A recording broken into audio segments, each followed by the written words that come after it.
रहमतुल्लाहि व बरकातहू and a very good evening. सामईन एंड नाजरीन, एक तरफ है हमारी मल्लम्मा और चेन्नम्मा और एक तरफ है हमारे सारे टीपू सुल्तान।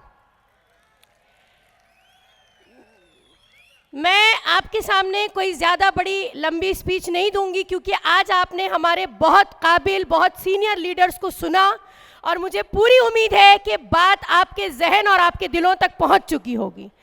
मैंने इस 15 अगस्त पर एक पोयम लिखी थी जिसका टाइटल था country can be free but peoples are slaves.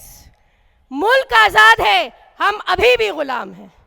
पहले हम गुलाम कांग्रेस के रहे और फिर हम अब गुलाम जो हैं वो बीजेपी के हैं।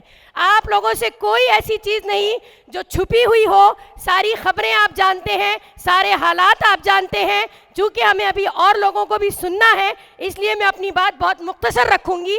मैं सिर्फ आपसे एक अपील करके यहाँ से जा रही हूँ।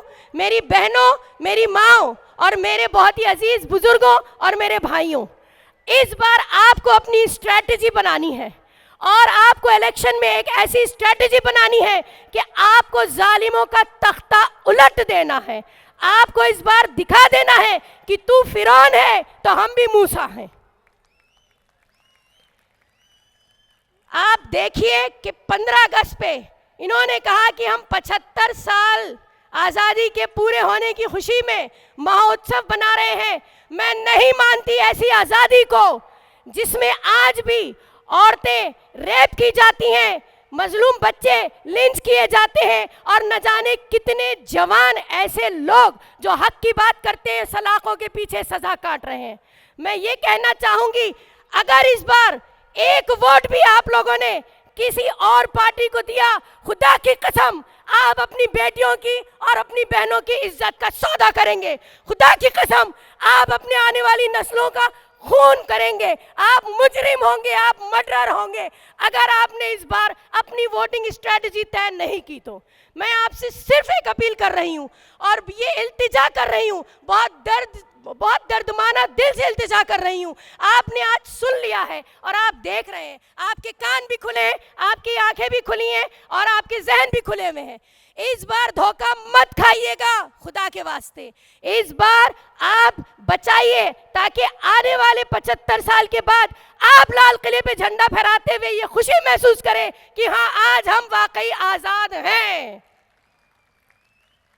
ये स्ट्रैटेजी आपको आज अभी इसी वक्त से तय करनी होगी। मैं बस इतनी ही अपील करने आपसे आई हूँ। चूंकि अभी वक्त भी कम है और आप ऑलरेडी बहुत कुछ सुन चुके हैं तो बार बार उन्हीं बातों को दोहराने का कोई मकसद नहीं है।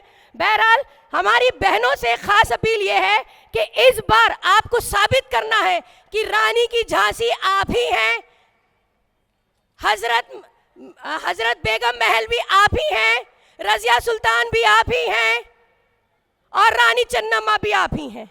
इस बार काम कीजिए, फील्ड पे उतरिए, गली गली कूचे कूचे जाके अपनी नस्लों को बचाइए, अपनी नौजवान नस्लों को कत्ल होने से, लिंच होने से बचाइए। अपने आप को, अपनी बेटियों की, अपनी माँओं की, बहनों को की इज्जत की हिफाजत कीजिए।